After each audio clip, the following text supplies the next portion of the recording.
नमस्कार, आदाब, सत श्री अकाल। Welcome to Aditya classes. So जैसा कि आप लोग अब तक जान चुके होंगे कि नीट 2024 के लिए एनएमसी ने सिलेबस जारी कर दिया। अब वो सिलेबस जो पीडीएफ यहाँ पर आपको दिख रही है, ये कल एनएमसी ने रिलीज कर दी थी। जैसा कि हर जगह सर्कुलेट हो रही थी, टेलीग्राम पर, व्हाट्सएप पर, हर जगह ये पीडीएफ सर्कुलेट हो रही थी। लेकिन मैंने इसको ज़्यादा ध्यान नहीं दिया इस पर, ना इस पर जल्दी से वीडियो बनाई, बिकॉज जब भी मेरे को कोई भी चीज़ मिलती है, कोई भी पीडीएफ मिलती है, तो वो बहुत ज़्यादा फेक तो निकलती है। तो जब तक मेरे को ऑथेंटिकेट नहीं कर सकता, मैं उस सोर्स को जब तक ऑथेंटिकेट नहीं कर पाता, जब तक मैं कोई कमेंट नहीं करता उस पर।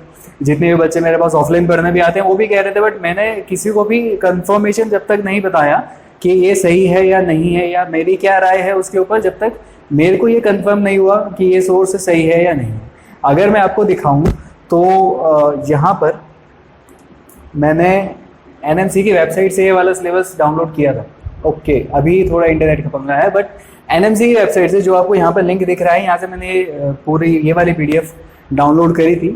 और ये जो पीडीएफ मेरे को मिली, ये दोपहर करीब 1 बजे करीब मेरे को ये वाली पीडीएफ मिली थी, और इस वजह से अब मैं ये वीडियो आपके आगे लेकर आ रहा हूँ। तो आज इस वाली वीडियो में हम डिस्कस करेंगे केमिस्ट्री का सिलेबस कितना चेंज हुआ। एक वीडियो और मैं बताऊंगा जिसके अंदर हम फिजिक्स का जो सिलेबस चेंज हुआ, जो रिलेटेड टॉपिक्स हैं, वो मैं आपको बताऊंगा। बहुत ज़्यादा गहरी एनालिसिस हम नहीं करेंगे, because I just don't want to waste your time.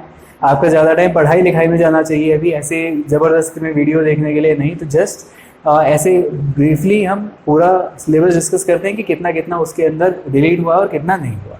तो ये वाला जो सिलेबस है, ये वाली पूरी पीडीएफ इज वो जो अभी एनएमसी ने रिलीज करा, and this is the syllabus for previous year.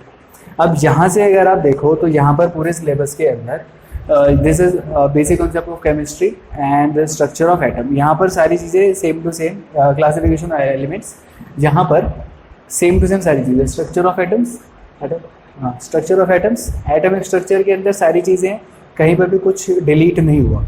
Electromagnetic radiation, photo electric effect, uncertainty principle, then quantum mechanics के पूरे अंदर stability, half filled, full filled, orbital, सारी चीज़ें आ रही हैं। फिजिकल केमिस्ट्री में chemical bonding and molecular structure, इसके अंदर भी 4 थ्योरीज हैं, और चारों theory Kossel Lewis approach, ionic bonding, covalent bonding, VSEPR theory, quantum mechanical model के अंदर valence bond theory, molecular orbital theory, वो भी पूरी आ रही है। तो हम सीधा पहुंचते हैं। मैं आपको यही सारी चीज़ें ना दिखाकर मैं आपको सीधा डिलीटेड जगह पे लेके आता हूँ। तो डिलीटेड है हमारा पोर्शन, ये लास्ट ईयर का सिलेबस है ये वाला। अच्छा, पी ब्लॉक भी डिलीटेड नहीं है। अगर आप सीबीएसई का, ये भी एक बात नॉर्मली चल रही है कि जितना सीबीएसई का सिलेबस डिलीटेड था वो सारा का सारा नीट के लिए डिलीट हो गया, तो भाई ऐसा नहीं है। नीट का लगभग तो केमिस्ट्री का सारे सिलेबस चला गया, सिर्फ पी ब्लॉक बचा। और पी ब्लॉक में आप देखो तो ग्रुप 13 से 18 तक के सारे एलिमेंट्स हैं। 13 और 14 ग्रुप्स आते हैं 11th क्लास के अंदर, 15, 16, 17, 18 आते हैं 12th क्लास के अंदर। तो ये पूरा का पूरा आपके पास पूरा पीरियडिक टेबल में ये जो पी ब्लॉक एलिमेंट्स हैं ये आ रहे हैं। D and F 12th class के अंदर आता है, वो भी आ रहा है पूरा का पूरा। एस ब्लॉक एलिमेंट्स है जो 11th क्लास में था, जो डिलीट हो चुका इनऑर्गेनिक केमिस्ट्री के लिए, यहाँ पर पूरा है। अब इसमें भी देखो जनरल इंट्रोडक्शन लिखा है खाली। अब जनरल इंट्रोडक्शन के अंदर electronic configuration, general trend in physical and chemical properties, और unique behaviour of the first element of each group. Literally इसके बाहर कुछ भी चीज़ बची नहीं जो इन चैप्टर्स के अंदर कवर ना हो रही है। इन्होंने ऐसे जरा सा तो लिख दिया, लेकिन ये पूरा पी ब्लॉक ही कवर कर रहा है। पी ब्लॉक के अंदर कुछ भी नहीं घटा। जितना आपकी पुरानी एनसीईआरटी बुक में पी ब्लॉक था वो पूरा का पूरा ही आ रहा है। वो जरा सी लाइन में इन्होंने सारी चीज़ें कह दो, कहते हैं कम शब्दों में ज़्यादा बात कहना, ये उन्होंने वो कह दी, थोड़ी सी बात कही है, बट चैप्टर पूरा कंप्लीट हो गया है यहाँ पर। इसके बाद इनऑर्गेनिक के अंदर D and F block, coordination compound. Organic के अंदर अगर हम आए तो ये वाली सारी चीज़ें। अच्छा, अब मैं डिलीटेड वाले पोर्शन की आपसे बात करूँ तो ये लास्ट ईयर का सिलेबस है। अब इस लास्ट ईयर के सिलेबस में ये तो 11th वाले चैप्टर्स हो गए। अब इस 11th वाले चैप्टर में ये स्टेट्स ऑफ मैटर, जो पूरा चैप्टर आपका 11th वाला कट हो चुका था नए सिलेबस के अकॉर्डिंग, वो नीट के अंदर भी कट हो चुका, पूरा का पूरा चैप्टर स्टेट्स ऑफ मैटर। अब इस स्टेट्स ऑफ मैटर के अंदर सिर्फ एक चीज़ है, आइडियल गैस और उसकी कुछ कुछ प्रॉपर्टीज, जो कि थर्मोडायनेमिक्स के अंदर कहीं ना कहीं पर इस्तेमाल में आएंगी। तो बस एक वो छोटा सा पोर्शन आइडियल गैस वाला, वो आपको थोड़ा बहुत पढ़ना पड़ेगा। और कोई भी आपका टीचर अगर आपको पढ़ा रहा है तो थर्मोडायनेमिक्स से पहले अब आपको जब ये पूरा ही कट चुका तो आपको आइडियल गैस का इंट्रोडक्शन तो अलग से वो दे ही देंगे।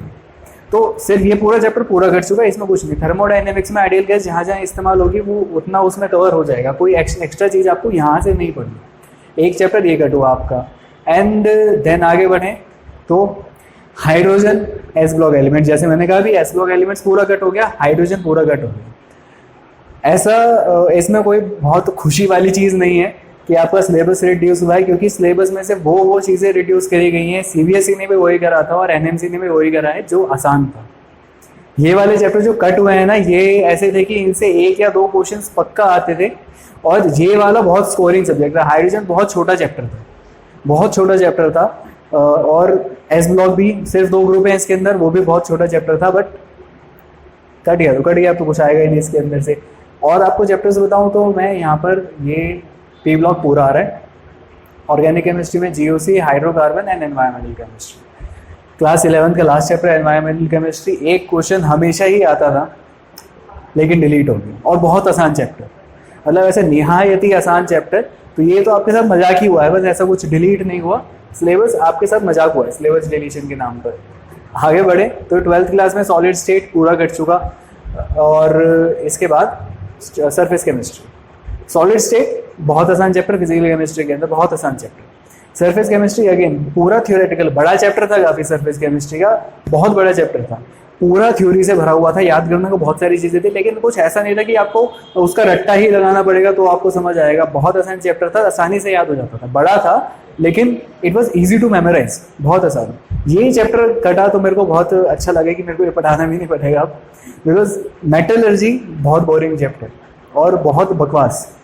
इट वॉज बेसिकली रेक्टिफिकेशन वाला, आपको सारी चीज़ें याद ही करनी है, आपको कहीं से कुछ नहीं समझ, आपको सारी इक्वेशन याद करनी है, आपको जितनी थ्योरी दी है वो याद करनी है, कौन सी इक्वेशन कहाँ से बनी, उसका कहाँ इस्तेमाल हो रहा है, आपका कोई लेना देना नहीं था किसी से, आपको सिर्फ वो सारी इक्वेशन याद करनी है। तो I am really very happy कि ये वाला चैप्टर कट गया। आगे बढ़े 12th क्लास के अंदर पी ब्लॉक पूरा आ रहा है, डी एंड एफ भी पूरा आएगा, coordination, hello, alcohol, aldehyde, organic compound में मतलब अमाइंस, बायोमोलिक्यूल्स आई गेस आपका बायो के सिलेबस से कट चुका जो 11th में आता था, बिकॉज काफ़ी हद तक काफ़ी सारी सेम चीज़ें ही आती हैं यहाँ पर बायोमोलिक्यूल्स के अंदर।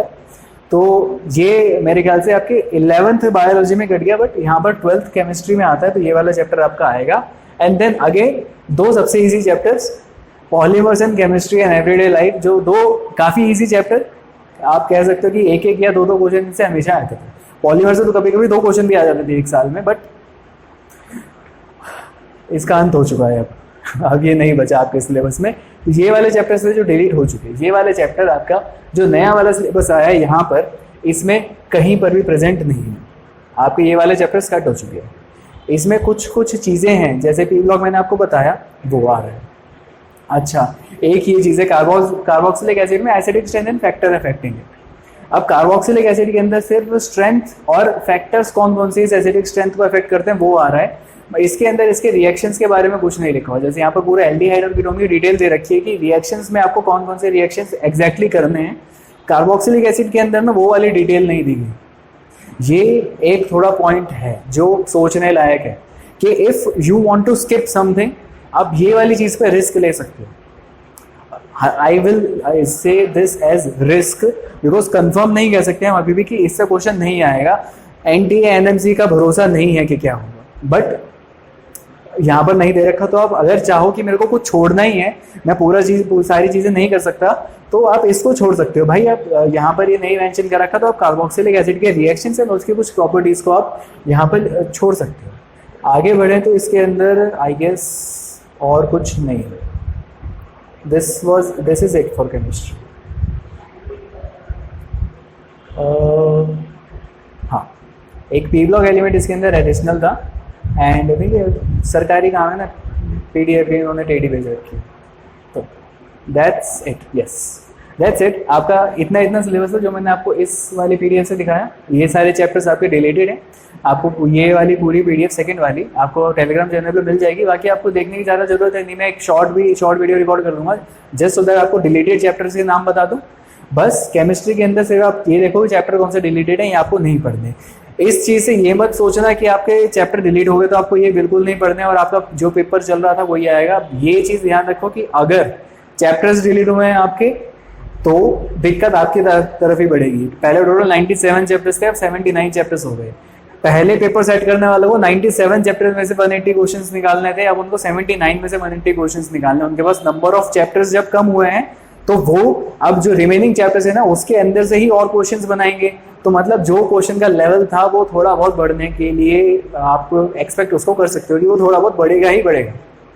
अब अगर मैं बात करूं कि पेपर लेवल की, तो पेपर लेवल तो मैं आपसे कह रहा हूं कि थोड़ा बहुत बढ़ेगा, लेकिन आप इस चीज को मेरी तरफ से आप थोड़ी गारंटी कह सकते हो, मैं गारंटी दे रहा हूं आपको कि अब जो भी आपका पेपर बनेगा, पिछले 2 साल से बायो का अगर आप पेपर देखो तो वो statement based and application based ज्यादा आ रहा है। सेम चीज आप इस साल एक्सपेक्ट कर लो फिजिक्स और केमिस्ट्री के लिए, दोनों के लिए। फिजिक्स एंड केमिस्ट्री दोनों के अंदर statement based and application based questions ज्यादा आएंगे, हैंस आप उसी की प्रैक्टिस कीजिए। हमारे इस चैनल पे फिजिक्स और केमिस्ट्री के लिए मैं जेईई मेंस और नीट दोनों के लिए ही 2 सीरीज चला रहा हूँ, एक रैपिड प्रेप एंड एक बिगिनर्स कोर्स। बिगिनर्स कोर्स के अंदर सारी चीजें एकदम डिटेल में समझाई जा रही है, रैपिड प्रेप के अंदर हम चीजों को वन शॉट के तौर पे ले रहे हैं कि हम जल्दी जल्दी से चीजों को एक्सप्लेन करें। क्वेश्चन सीरीज थोड़े दिनों बाद में चालू कर दूंगा जब आपको प्रैक्टिस के लिए आप ज़्यादा आगे बढ़ेंगे, और तब तक के लिए ये 2 कोर्स आपके बेसिक पढ़ने के लिए हैं, आप इनसे पढ़िए। कुछ questions from the important books and important questions मैं सारे डिस्कस करूंगा, वो वाली चीज़ें हम आगे चालू करेंगे। अभी के लिए आप इन दोनों को ज्वाइन कीजिए, आप इनसे पढ़िए और धीरे धीरे करके PYQs को प्रैक्टिस करना चालू कर दीजिए। बस इतना ध्यान रखो कि पेपर का लेवल थोड़ा बहुत बढ़ने की एक्सपेक्टेशन है, एंड हेंस आप अपने टीचर से या आप जहाँ से भी प्रैक्टिस कर रहे हैं उसके साथ ये चीज़ें थोड़ा सोच के चलो कि अब थोड़ा statement based and application based question को ज़्यादा आपको प्रेफर करना है for your practice. And that's it, अभी के लिए इतना ही। जाओ अच्छे से पढ़ाई करो, rock your exams, all the best for it. Thank you.